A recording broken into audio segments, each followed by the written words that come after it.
Tonight at 10, a direct attack by President Trump on the leaders of the UK and France over Ukraine. Mr. Trump claimed Sir Keir Starmer and President Macron have done nothing to stop Russia's war. Also tonight, Hamas says it has now handed over the body of the hostage Shiri Bibas to the Red Cross to be returned to Israel.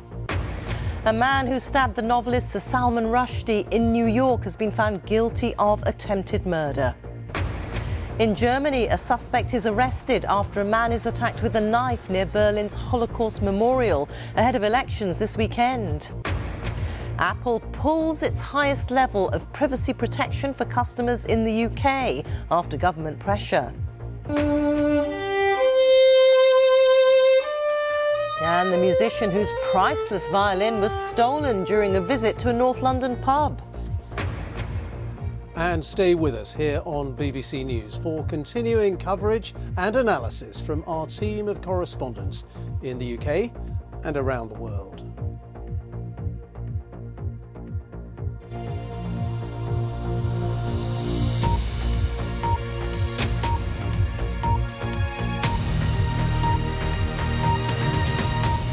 Good evening. The rhetoric from the White House over Ukraine reached a new pitch tonight, with President Trump criticising the leaders of the UK and France, as well as renewing his attack on President Zelensky.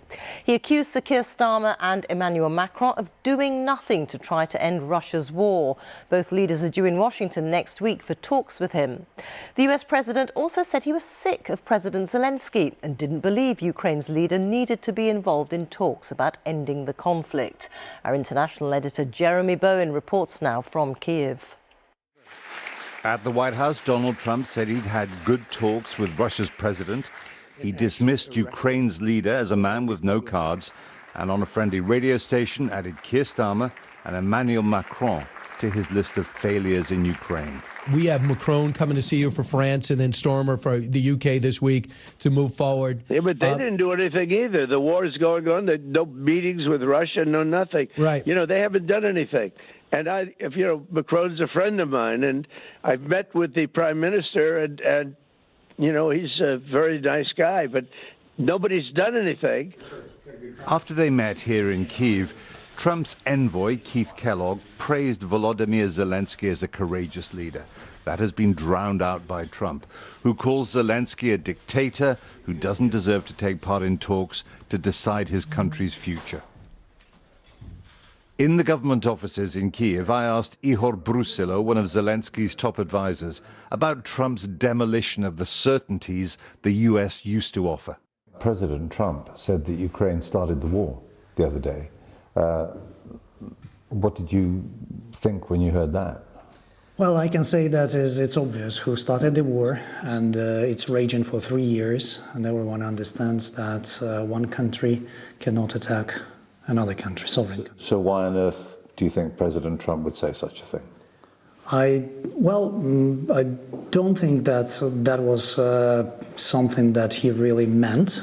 In terms of that Ukraine, you mean Ukraine attacked Russia?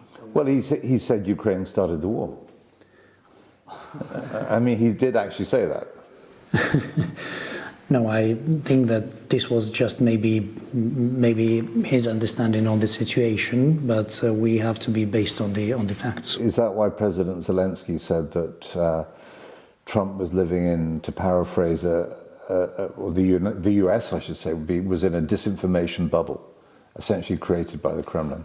It may seem like that, especially in terms of these direct contacts reaching out to Russia now in Saudi Arabia, and this will help the other side, so the Russia who actually started the war, to break the deadlock of diplomacy and to emerge from the diplomatic isolation, from the international isolation. That's what they are seeking for, and they are winning now. Well, what the Russians are winning, you mean, in this war of words? Yes. You can barely see daylight between Trump's talking points and Putin's talking points.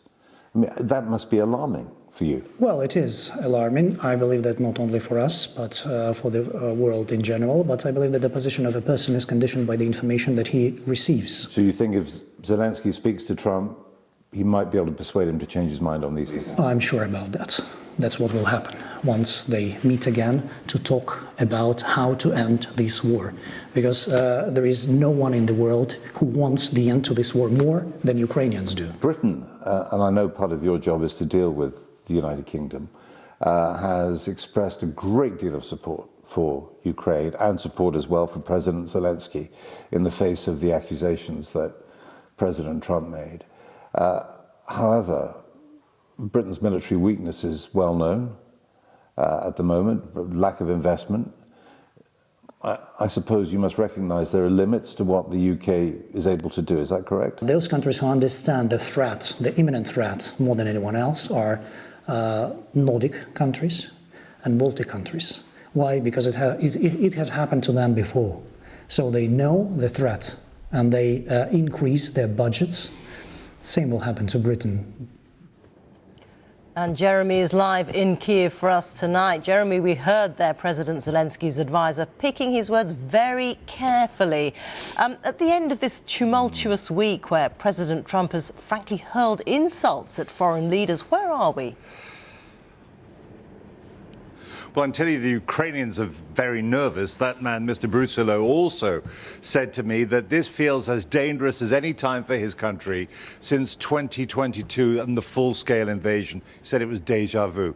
I think that the French and the British going to Washington next week, Keir Starmer, President Macron will realise now they have an even harder job than they actually thought they might have had before in terms of actually trying to mend the holes that Trump has put into the Atlantic Alliance, and also the way as well that he has been talking about the Ukrainians. So that's going to be really difficult to reassert a European position.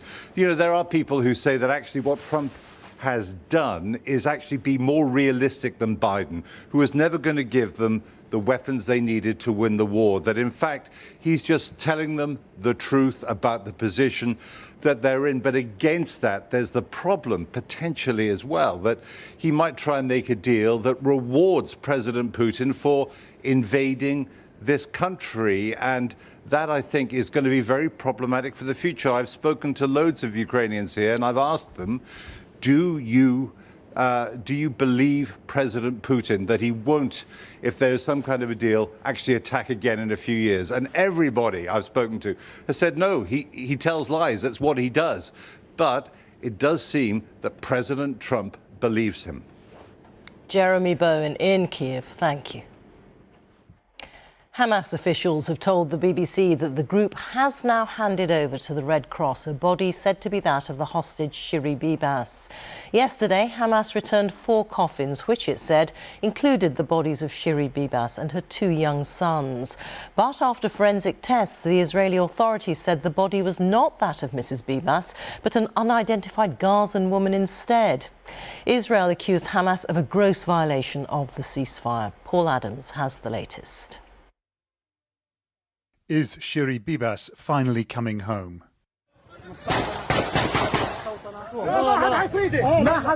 A terrified woman last seen cradling her infant sons, Ariel and Kfir, on October the 7th. Yesterday, Hamas said they handed back the bodies of all 3, but early this morning came news that Shiri had not been returned after all.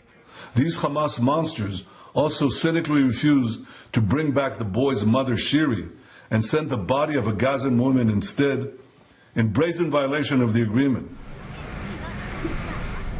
But for the Bibas family and their supporters, there's plenty of blame to go round. Anger at the group that took them and the government that failed to get them back. Shiri, Ariel and Kfir were taken alive by a murderous terrorist organisation, and it was Israel's responsibility and obligation to bring them back alive. There is no forgiveness for abandoning them on October 7th, and no forgiveness for abandoning them in captivity. Hamas claims all 3 family members were killed in an airstrike, but after last night's forensic examination, Israel said the boys were in fact murdered. Today, Hamas said the failure to return their mother might have been a mistake.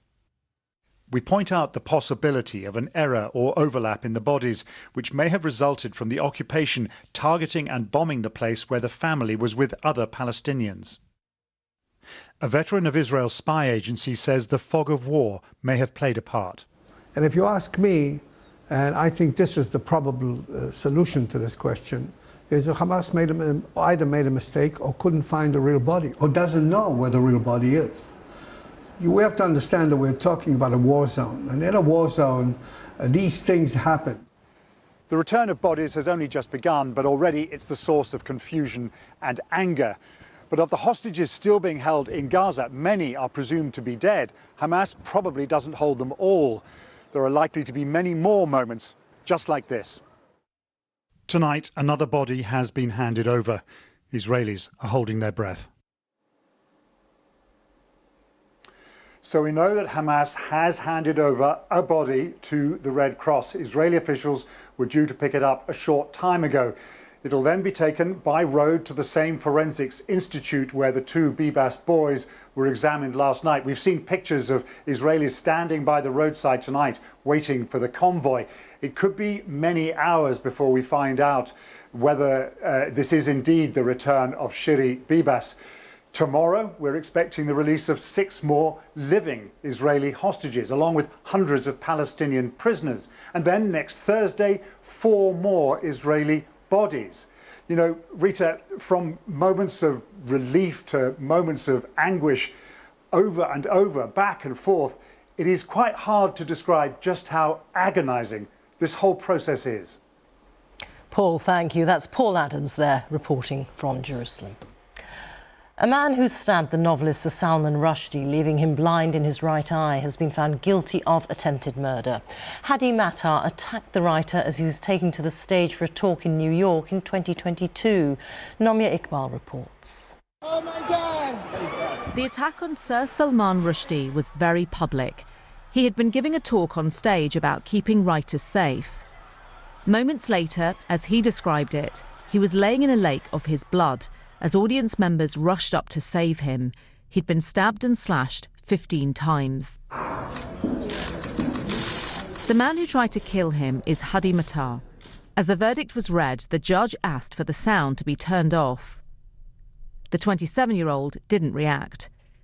During the trial, Mr. Rushdie gave evidence, removing his glasses to show his injuries, and described how he had lost the ability to move one hand. Matar faces up to 32 years in prison. I'll tell you what, the conduct was so horrid that I personally believe that the maximum provided under the law isn't sufficient. Salman Rushdie had feared for his life decades earlier. He was in hiding for nearly 10 years after Iran issued a bounty in 1989 accusing the author of insulting Islam with his book, The Satanic Verses.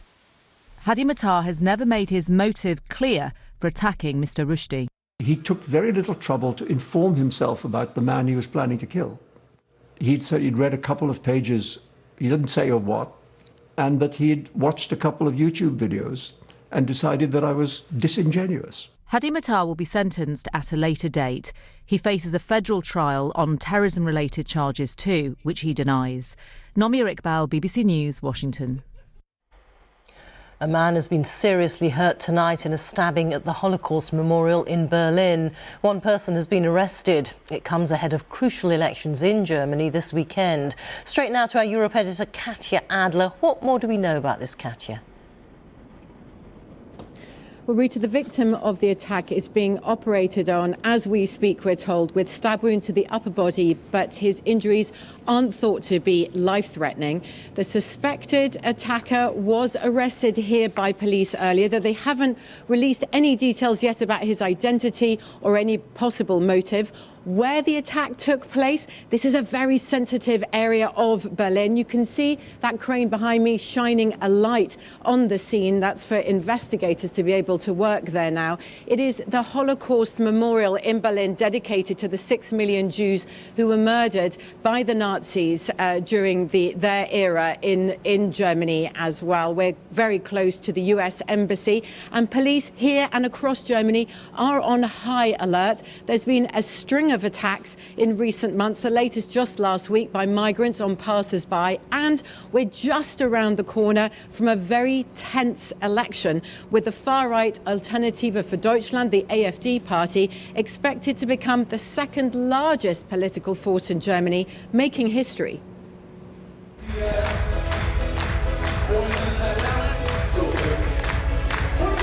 We're taking our country back. That's what these AfD supporters are belting out, German pop music style.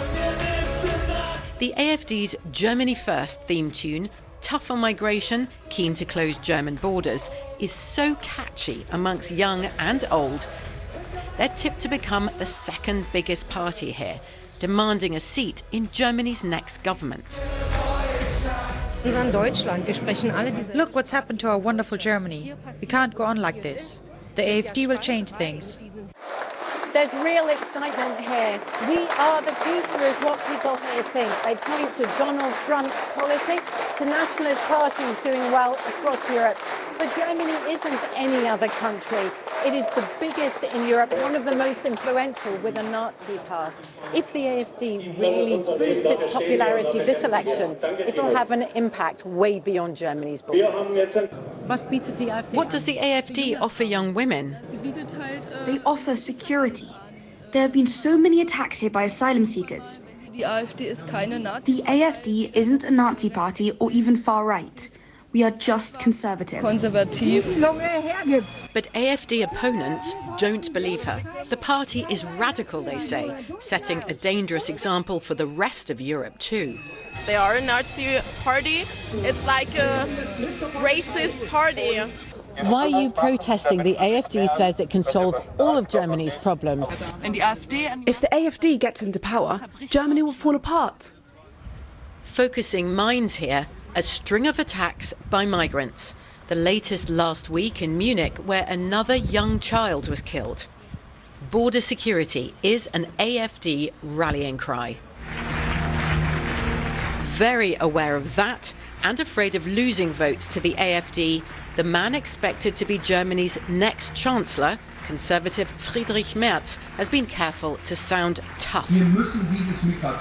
We have to solve the migration problem, he told this closing rally in Berlin. But the AfD, he insists, is not the answer. He and other traditional parties pledge to keep the AfD out of Germany's next government. But the AfD is crying foul. Ignoring the voices of a growing number of voters will boost their support even more next election, it says. That's a promise for some, for others a threat to Germany and beyond. Katja Adler, BBC News, Berlin. Apple's highest level data security tool will no longer be available to users in the UK. The tech firm has taken the unprecedented step of removing the encryption service. Here's our technology editor, Zoe Kleinman. Apple's iCloud lets you store your data, like photos, messages and documents. And if you've opted in to Apple's advanced data protection tool, this data is encrypted. It means no one, including Apple, can look at your content apart from you. The UK government wants to access this data too if there's a national security risk, but Apple has consistently opposed creating a backdoor for the authorities to its encryption service, arguing that in time criminals would find their way in too. So instead, the tech giant has removed the tool from the UK entirely, rather than give the government access. In a statement, Apple said it was gravely disappointed that the security feature would no longer be available to British customers. It said, as we've said many times before, we have never built a backdoor or master key to any of our products, and we never will. It's not known how many people had signed up to the advanced data protection tool, but from 3 p.m. today, new UK users were no longer able to activate it. Existing users will have their access disabled at a later date. This means that eventually Apple will be able to share all data stored in the cloud in the UK with law enforcement if a warrant is served. And that's because people here will only have a standard level of encryption. Cybersecurity experts say it was naive of the UK government to think it could tell a US company what to do. What it's effectively done is disadvantaged only the UK users. There's an old adage that goes, you cannot weaken encryption for your enemies without it also being weakened for your friends. Somehow the British government seem to have managed to do it just for their own people. But children's safety campaigners have long been arguing that end-to-end encryption enables child abuse. We know that end-to-end encrypted services can pose a huge risk to children's safety online. Perpetrators use these spaces to groom children and to share child sexual abuse material without detection. The Home Office said it can't comment on operational matters, including confirming or denying the request. But as the debate between privacy and national security rages on, all eyes will be on the other big tech companies to see if they make similar moves to the one Apple has made today. Zoe Kleinman, BBC News. Pressure has increased on the Chancellor's tax and spending plans after a smaller than expected surplus in government finances in January. It means that Rachel Reeves may have to increase taxes or cut spending if she's to meet her self-imposed rules. Meanwhile, retail sales rebounded in January, mainly because of stronger food sales. Our business editor Simon Jack explains what all this means for consumers and for the health of the wider economy. There was a more cheerful tune coming from UK high streets in January as shoppers defied many expectations, pushing retail sales higher than expected. But here in Sheffield, the mood was still pretty cautious. I like looking around, I like looking for bargains, and I've always been a bit that way. But yeah, it's certainly something you have to do now. I go for the best bargains, actually, yeah. Anything, even if it's a quid difference or even a half 50 pence difference, it matters. Watch the pennies and the pounds may come. Someone else watching pennies and pounds is the Chancellor, as new figures today showed pressure on the UK's public purse is growing. Now, this chart shows how much tax the government collects minus how much it spends. Most months it spends more than it collects. That's called the deficit, here in red. But in January, it usually receives more than it spends when self-assessment tax receipts come in. And look, once again over here, a surplus, £15.4 billion. In fact, the highest since records began. That is no surprise. Wages are rising, income tax thresholds are frozen. Means lots of extra tax. It's a first estimate, but it's £5 billion less than the UK's official forecaster was expecting for January. And in fact, by this point in the year, the OBR expected the government to have borrowed £105 billion. In fact, it's borrowed 118 billion, 13 billion pounds more. Now, why does that matter? Well, if the Chancellor is going to stay within her own self-imposed rules over this Parliament, she's likely to have to either raise taxes or cut spending in unprotected areas. These are some of the protected ones over here, health, education, defence, some of the unprotected ones over here. Now, that could mean further cuts for some of those important areas. So really important parts of the state that will find it hard to deliver cuts at a time when there are increasing demands on them. Increasing defence spending to 2.5% would require an additional 6 billion, and that just would leave even less for unprotected departments. The Chancellor will get a better view of the economic cake with a new forecast due in March, but will decide how to slice it at a spending review in June. Simon Jack, BBC News. Well, Newsnight is coming up in a few minutes, and Nick Watt is in the studio tonight. Nick.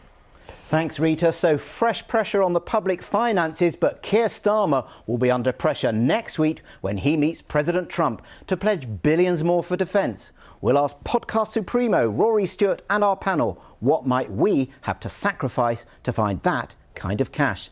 That's Newsnight in just over 5 minutes on BBC Two, BBC News and BBC iPlayer. Thanks very much, Nick. The Mayor of Los Angeles has sacked the city's fire chief over her handling of last month's huge blazes. Karen Bass blamed Kristen Crowley for the mishandling of the response to the fires. She said that 1,000 firefighters who could have been on duty on the morning the fires broke out were sent home on the chief's watch. The mayor also blamed Crowley for not warning her about an imminent fire risk.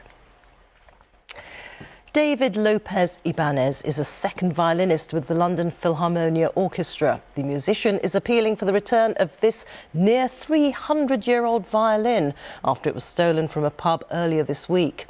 The violin was made in 1740 and loaned to David to help him perform at major concerts. He's been speaking to our correspondent, Tom Simons.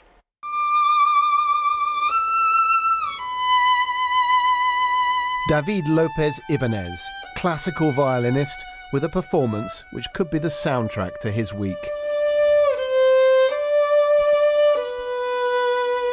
David, that is beautiful, but something's missing.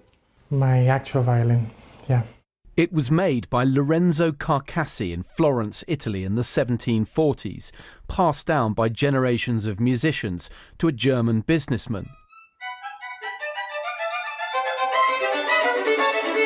He saw David playing online and decided to loan him the instrument, worth a six-figure sum, for as long as David needed it. It's lived almost 300 years already, prior to my hands even touching it.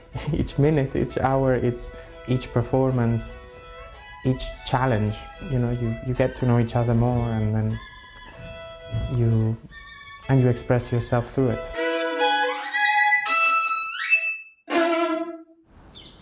But on Tuesday, during dinner at this pub, the violin right next to him, it was stolen. My whole life was torn apart. It's food for nightmares, which I actually had prior to this happening. You can never be prepared for something like this happening. There is hope. It has this tiny heart, which is unique. Dealers are looking out for it. If that violin comes into us for sale, it will not leave the shop. Just maybe his love for this instrument will make someone somewhere do the right thing. Tom Simons, BBC News. Now, this is Rona. She's a mixed-breed pony from County Down, and she's now the UK's oldest horse at a remarkable age of 46, when most horses live to about 25 or 30. Rona was once a competitive show jumper, but is now enjoying her retirement. Our Ireland correspondent Chris Page has been to meet her. Happy birthday, Rona! Oh, what's this? Very few horses reach the age of 46. And what better way to celebrate than a cake made of linseed mash, grass pellets and grated carrot. Rona's owner first got to know her more than 30 years ago. I couldn't imagine life without her. I just know her inside out. She knows me inside out. We've grown up together. She's always there. She's always been there. Yeah, she is my best friend. What do you think is the secret to Rona's longevity? Good care, good feeding. She's had lots of exercise, but not too much. And also just good genetics. Just good solid stock. Yeah, yeah. They don't make them like her anymore. Rona's cantered through all the significant moments of Keris's life. Keris's grandmother bought the pony for her when the riding school closed. Keris had been saddling up with Rona since she was just 6 years old. What's her personality like, would you say? Rona is, I think the best word to describe her is thran. So for people outside Northern Ireland who don't know what thran is... Stubborn, knows her own mind, does what she wants when she pleases. And even at 46, she's not slow. She just wants to be out doing stuff and having fun. She enjoys going for a trot with her pal Tinkerbell. Rona emerged as the front runner in the race to be the UK's oldest horse in a survey by the equestrian specialists Harry Hall. Keris says she hadn't thought that Rona could be a record holder. Just because she's always been there, I never really thought, oh, Rona's really old. She could be the oldest. She's just Rona. There you go. Got them. They've put many fences and furlongs behind them, but for Keris and Rona, the long ride continues. Chris Page, BBC News in County Down.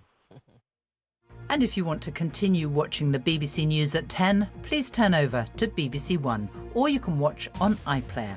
Next, it's Newsnight.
The Trumpification of Europe. Sir Keir Starmer and a succession of European leaders are on their way to Washington. What will our Prime Minister have to offer to win a hearing at the court of the Donald? And is Germany set to become the latest European country to see electoral gains for Trumpism? We will be joined by the hard-right party endorsed by Elon Musk.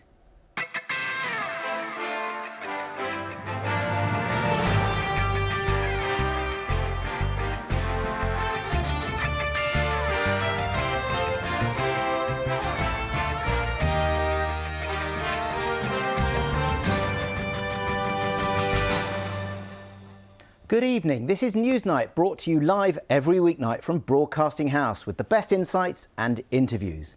This week, President Donald Trump upended the post-war global order with his highly charged interventions on Ukraine. Next week, it's Europe's turn to respond. Will Sir Keir Starmer put extra defence spending on the table in the Oval Office? And on Sunday, will the hard-right AfD party in Germany, apparently favoured by the White House, break through and potentially reshape the German political order? To grapple with these issues, we are joined here in the studio by the guru of Russian disinformation, Peter Pomerantsev, and by broadcasting royalty and Labour peer Aisha Hazarika. But first, let's turn to podcast supremo and former Conservative Cabinet Minister Rory Stewart, live from the United States. Good evening, or should I say good afternoon to you, Rory. This really has been, hasn't it, a monumental week for the transatlantic relationship. It's been an absolutely unbelievable week, because what we've learnt is that all the assumptions we made about the United States providing a security guarantee and providing weapons and being an ally in relation to Russia have evaporated in just a few days. When Trump came in, we thought this was about defense spending, but it's turned out to be much more. It's turned out to be about Trump not really being interested in the defense of Europe. I mean, look, you're a historian, you're a writer. Is this the biggest moment in that transatlantic relationship since the ending of the Second World War? Very much. I mean, for 70, 80 years, as listeners will know, the United States was the indispensable power. It was very generous, of course, to the world, as Trump keeps pointing out. It provided generous development assistance, the Marshall Plan after the war. It helped set up the UN and NATO and the World Bank and all these kinds of things. And this was an order, a rules-based order, which also suited the US. This has been a great moment of prosperity for the United States and a great moment of peace for the world. But what Trump seems to be signaling now is that the US is going to be chasing short-term financial return. It's going to be asking all its former allies, how much money can you give us? And in the case of Ukraine, how many minerals will you give us? In return for not very much, because yet again, nobody quite knows how much you can trust what Trump will promise in return. So a businessman, the art of the deal, interested in dollars and dimes. Now, next Thursday, Keir Starmer will be in the Oval Office for his first meeting with Donald Trump since he was inaugurated as President of the United States. That will follow a visit on Monday by Emmanuel Macron, the President of France. Now, today, earlier on, Donald Trump was talking about those two European leaders. Let's hear what he had to say. You have Macron coming to see you for France and then Stormer for the UK this week to move forward. Yeah, but they didn't do anything either. The war is going on. There no meetings with Russia, no nothing. Right. You know, they haven't done anything. And Macron's a friend of mine, and I've met with the Prime Minister, and he's a very nice guy, but nobody's done anything.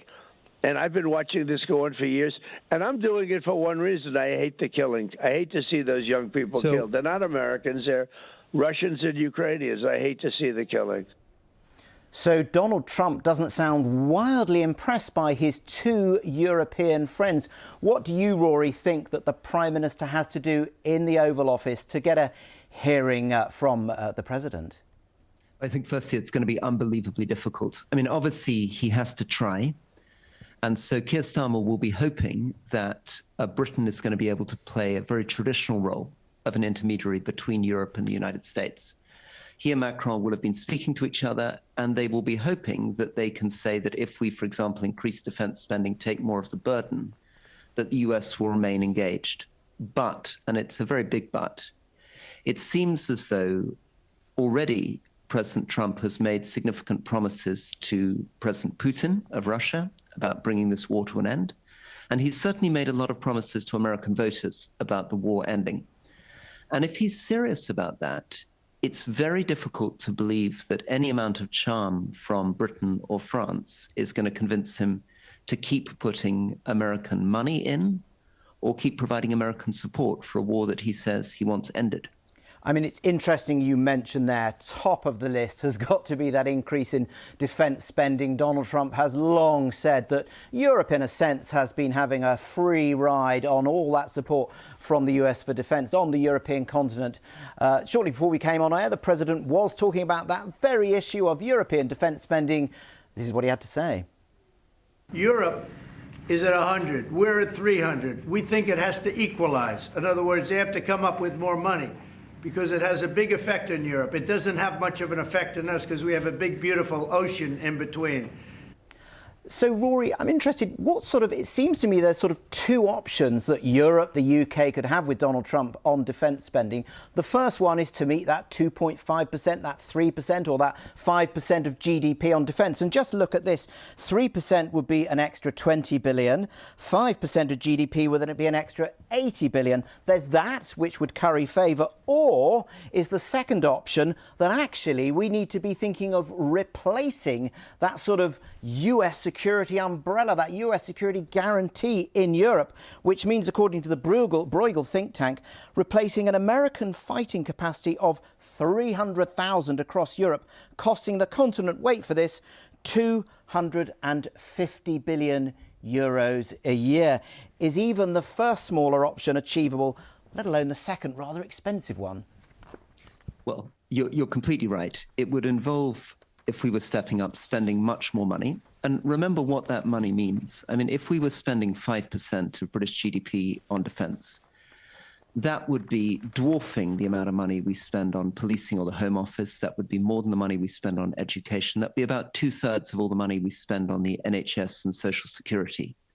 It'd be about 10% of government spending. But the problem isn't only money. The problem is that even with all the money in the world, the system which the United States has created is very, very dependent on American satellites, on American electronic warfare, and on American defense equipment. And what we don't know from Trump is that even if we put up the money and he wants this war to end, would he still be prepared to provide equipment? Would he be prepared to sell equipment? Well, on one hand, one thinks this is a businessman who would like some money going to America. But if he's promised his voters the war's going to end, would he even sell the equipment? And if he didn't, Europe currently doesn't produce a lot of stuff it needs. It's struggling to produce the missiles. It will really struggle with rockets. It will struggle with air defense.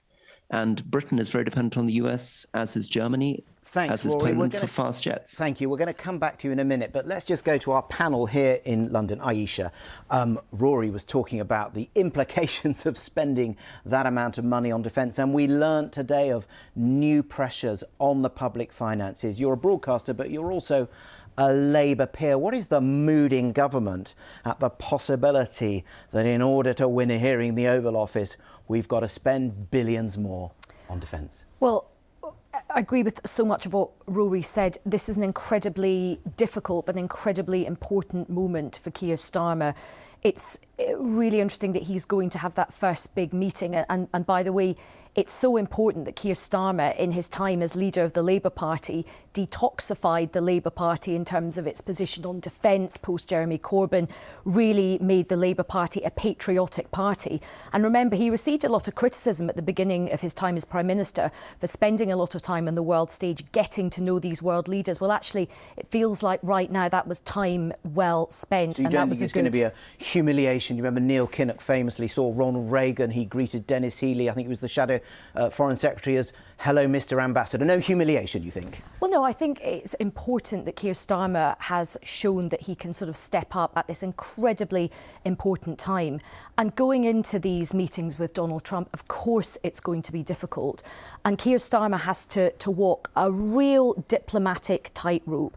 He has to show Donald Trump that he is strong and he has strength in British values. He's already signalled that this week. He said very clearly he doesn't agree with Donald Trump that Zelensky is a dictator and that, you know, Ukraine has been the aggressor in all of this. Russia is clearly the aggressor. So he's got to maintain that strength, but also he's got to be careful to not get himself involved, dragged down to Donald Trump's level of, you know, personal insults and name calling and all of that. He has to kind of keep the temperature cool. And I think he's got the right temperament to do that. But of course, defence spending is where we're going to have to be. You know, there's a strategic defence review going on. There is now a broad consensus among all wings of politics that money is going to have to be spent on defence. But as Rory alluded to, that will involve trade-offs. We see today there's quite difficult figures out for the Chancellor in terms of the tax take. It's not quite as much as the OBR was expecting. We know that this Labour government has already inherited a very, very difficult fiscal climate. But it is imperative, and remember, a government's first duty is to protect its citizens. Now, back in the day, that felt like a bit of a cliched, oh, let's cosplay West Wing. It's absolutely deadly serious now with everything that's going on. As Rory said, the post-war consensus, the threads are being pulled. You know, it's been a very anxious sort of 7-8 days in terms of Western democracy. So the Labour government is going to have to step up. We're going to have to find the money, but there will be consequences to that. You know, we talk about our overcrowded prisons. We talk about wanting to invest in adult social care, in our police. There will be trade-offs down the track, but right now this spending is imperative. So great, we've got to the West Wing. Peter, I'm not going to ask you about President Bartlett, but you are an expert on international affairs, particularly on Russia. Rory's told us what a momentous week this is. Tell me your perspective on the extent to which we're seeing a new world order forming right in front of our eyes. Well, the Russians are probably, you know, as surprised as anybody else by just how many things are opening up in front of them. They, I'm sure, expected, as we should have, that Trump was going to cut off the support to Ukraine that we saw before, but he seems to be intimating he's up for withdrawing troops from Eastern Europe and essentially undoing the end of the Cold War, which is their fantasy. I'd expect they're cautious as well. You know, maybe they think Trump is lulling them into some sort of sense of safety before offering some sticks to go with the carrots. But listen, at the moment, they'll be looking at us, and they'll be looking at Europe, and they'll be looking at Starmer and Macron. And you know, this question about what are the chips that you bring to Trump Casino, because you've got to come with something beyond history and values, which aren't that, you know, that respected at the moment in DC. And you do have to come with money. And the thing is, there's 300 billion of Russian frozen assets sitting in Euroclear in Brussels. It is just a question of political will from Macron, Schulz and von der Leyen, yeah, to take that money that the Kremlin has long written off, and come to Trump Casino saying, we have 300 billion, we might spend it with you. There are actually other arms providers in the world. the Indians, for example, But how who would that might go also down want to with be the involved. person that Donald Trump has been speaking to rather intensively, Vladimir Putin. Oh, but look, Donald Trump has many interests around the world. There's not so much that Russia can actually give him. But he's much more interested in other relationships as well. Transactionalism is actually an offer of many opportunities. You mentioned Britain, Keir Starmer and Emmanuel Macron. Is it possible to think of the UK playing a role? There's talk of this bridge that Keir Starmer, do you remember Tony Blair and his transatlantic bridge, being the bridge between Europe and the United States? Can we do that? It's interesting, you were talking about Keir Starmer and Emmanuel Macron in the same breath. So, you know, the bridge metaphors are a little bit vulnerable. They became the bridge of something you walk over, you know, in the case of Tony Blair and W. Bush. But actually, weirdly, this might be the first time being out of the EU is a good thing, because this DC administration loathed the EU viscerally, economically, ideologically. The fact that we're out of there means that actually we can have our own voice, and that, you know, the special relationship, it's such a cliche, it only matters when things go badly. When things are going well in the transatlantic relationship, nobody needs us and we're often ignored. When things go badly, we do have a role. Rory, I seem to remember, there's Peter saying there's an upside to Brexit. I seem to remember you're rather... A very small one. I'm not, small one. We found the Brexit benefit. You were quite keen on, I believe the word was, remaining in the European Union, although I do remember having long conversations with you about how marvellous Theresa May's deal, which was, of course, a light form of Brexit. What do you think of that? There's a little upside to Brexit, according to Peter. I think it's dangerous. I mean, I can see the temptation, but this, of course, is what Trump's trying to play. He plays divide and rule. And he'd love the idea of splitting Britain off from Europe and hinting that maybe he'll give us a lovely deal if we don't quite go along. I'm afraid now that the challenge to the West, to Europe, to Canada, is so significant that actually we're better sticking closely together. I think it was a tragedy that people didn't stand up for Canada when Trump completely unjustifiably attempted to bankrupt the Canadian economy, that we didn't stand up enough for Denmark when Greenland was threatened. And I think the opportunity, for the UK is now to get a much closer relationship with Europe, not just because it matters economically. I'm talking about rejoining the European Union, but I'm talking about something like a customs union combined with a very, very strong defence and security partnership. Thank you, Rory. We'll come back to you in a bit. Now, on Sunday, we may see another seismic shift to the right, this time in Europe's largest economy. Polls suggest that the hard-right alternative for Germany could come second in the German elections. That would mark the biggest breakthrough by the hard-right in Germany since the Second World War, and follows hard on the heels of success for the hard-right in France, Italy and Austria. Now, if we look at the BBC's latest poll of polls, we can see the light blue, there it is, in second place of the AfD on a projected 20.5% of the vote. That is a near doubling of their vote from the last election in 2021. In top place, there it is, the black line, that is Angela Merkel's CDU-CSU grouping, now headed by her nemesis, Friedrich Merz, who appears to be on course for a comeback nearly a quarter of a century after losing a titanic power struggle with the former German Chancellor. Herr Merz is having to compete for attention with Alice Weidel, the AfD's candidate for Chancellor. Her party has mainly been kept behind a political firewall by Germany's established parties who object to what they regard as inflammatory language on immigration and the use of Nazi-era terminology by some party figures. Well, we're now joined by the AfD deputy leader in the Bundestag, Beatrix von Storck. Good evening to you. Thank you very much for joining us. It's very late for you. You've obviously been on the campaign trail, so I must just thank you for that. As we've just heard, none of Germany's mainstream parties will have anything to do with your party. A CDU politician has told us tonight the AfD is dangerous and evil. Why, therefore, should anyone vote for you? Well, everyone who's voting for us is demanding a shift in policy. We need a policy change in Germany, and this is why, at the very moment, we expect to have 20% voting for us. So we're number two in the polls. You just mentioned it. And so there are a lot of people trusting in us, and they want to express the deep need for the country to to change the policy in two main areas. So the first one is illegal migration. We have to stop it. We don't want it. We are tired. We don't want to go on that track. And the other one is economy. And when it comes to economy, we have to talk about energy and our energy supply.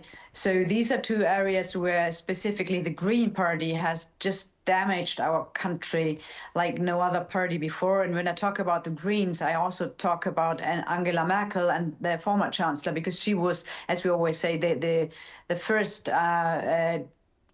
Green chancellor we ever had, because she always did what the Green Party wanted to do. So we have to stop it, and the people want to stop it. And even the voters in favor of CDU, for example, they really want to have the illegal migration being stopped, and they want to have a shift in economy policy. So you're talking about the importance of stopping illegal migration. Your candidate for Chancellor, Alice Weidel, has talked about remigration, which sounds like deportation of some immigrants. What do you mean? What does the AfD mean by remigration? What we mean is that everyone who is in Germany and has not a legal status has to leave. Everyone who's illegally in Germany has to leave. And everyone who has a legal status, this status has to be checked and has most likely to be removed, specifically when it comes to those asylum seekers or refugees from Syria and Afghanistan, because they came here, those from Syria came here because of Assad. Now Assad has fallen. The Syrians in Germany, they have celebrated the fall of Assad. So there is no more need and no more reason for them to stay here. So we expect them to leave our country voluntarily. And if they don't want to leave voluntarily, we have to, move them back whatsoever. Right. So if there was a conflict, if there was a conflict and there now isn't a conflict, they have to go back. And you mentioned Afghanistan. Would that mean that you would send Afghan women in Germany back to the Taliban? Look, we're sending lots of money to Afghanistan.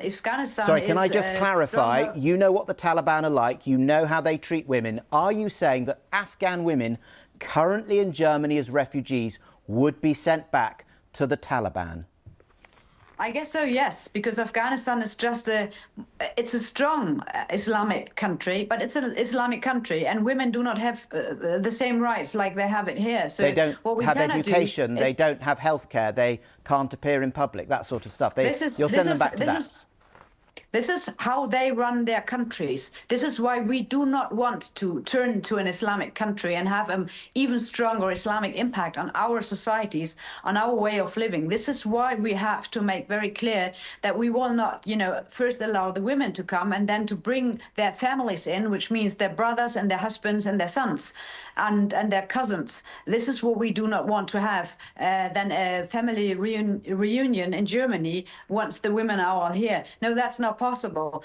The Islam countries are the way they are, and we do not want to become an Islam country as well, Muslim country, dominated by Muslim societies or groups, even getting stronger by the day. So no, if someone is coming here and he's seeking asylum, this is because there is a war ongoing in his country. Okay. There is no war in Afghanistan. It's just a more or less normal Muslim country, and no, we can't take anybody in from those countries. A normal Muslim country, obviously some people dispute that. If there's a peace deal, if Donald Trump and Vladimir Putin get a peace deal in Ukraine, they seem not to be wildly keen to include Volodymyr Zelensky in that, but if they get a peace deal in Ukraine, would you send Ukrainian refugees currently in Germany back to Ukraine?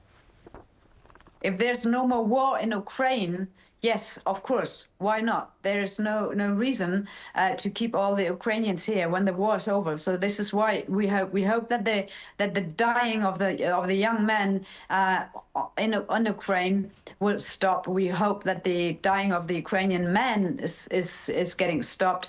And when the war is over, yes, of course, they have to go back to their country. Why not?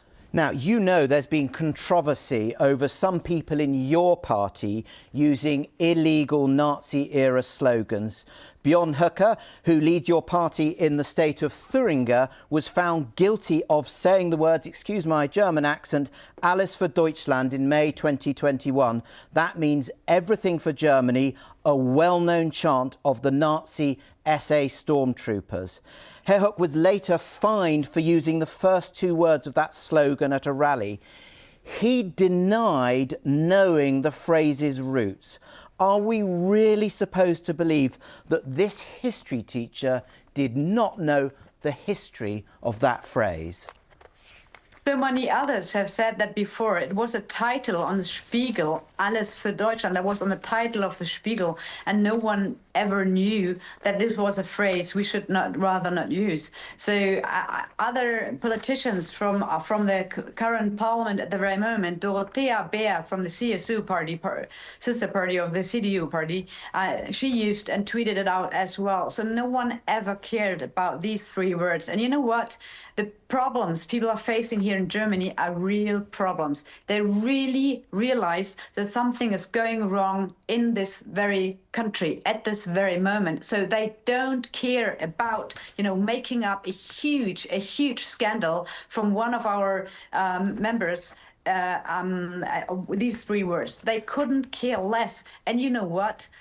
Björn Höcke is leading AfD okay, Beatrix von Storck, I'm really sorry, we're running out of time. He won the election by 10% I'm really ahead grateful. of the CDU party, so people couldn't care less. He okay, voted for thank them you and for he was answering our winning the war. questions. I'm very grateful.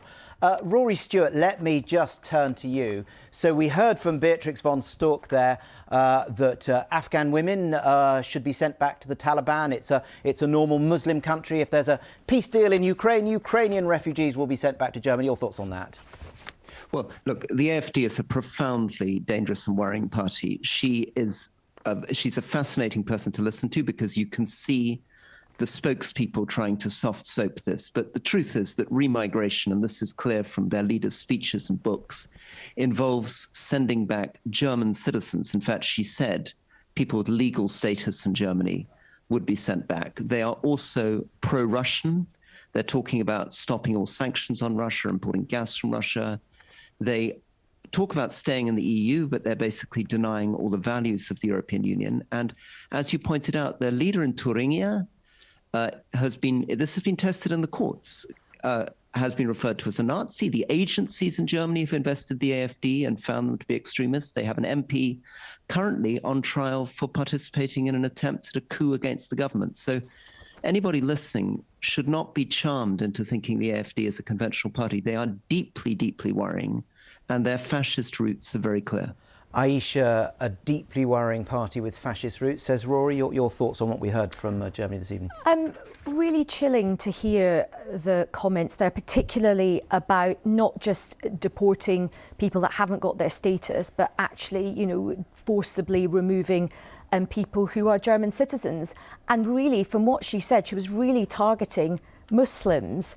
And you just sort of think, one doesn't want to keep going back to saying, oh, remember going back to the 1930s, but what does this sound, what are the echoes of this? Where does it end? And the comments she's made, and I've looked at the comments she's made, particularly about, I'm from a Muslim background myself, incredibly disparaging comments. So the idea that, this is kind of the sort of polite face of, fascism, we have to be very careful. And of course, there's that, but there's a profound impact as well on the situation in Ukraine, because they have clearly said that they would not be supporting Ukraine. And the thing that we should find really troubling is that clearly Donald Trump's party, particularly Elon Musk, having such close relations with the AfD, amplifying their message, that very dangerous message, as Rory has said, we should all be troubled by that, because what America, I think, is trying to do right now, it's not even just about Ukraine.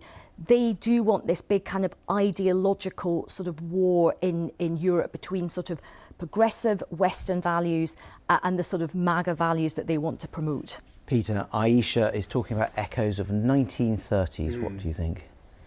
My last book, How to Win an Information War, made parallels between the 1930s and now. I think authoritarian propaganda works in very, very similar ways. It's all about creating models of belonging, about defining an outgroup in the 1930s. And if you want to carry on watching Newsnight, please turn over to BBC Two or watch on iPlayer. Do stay with us here on BBC News for all the latest headlines in the US and around the world from the team here in Washington.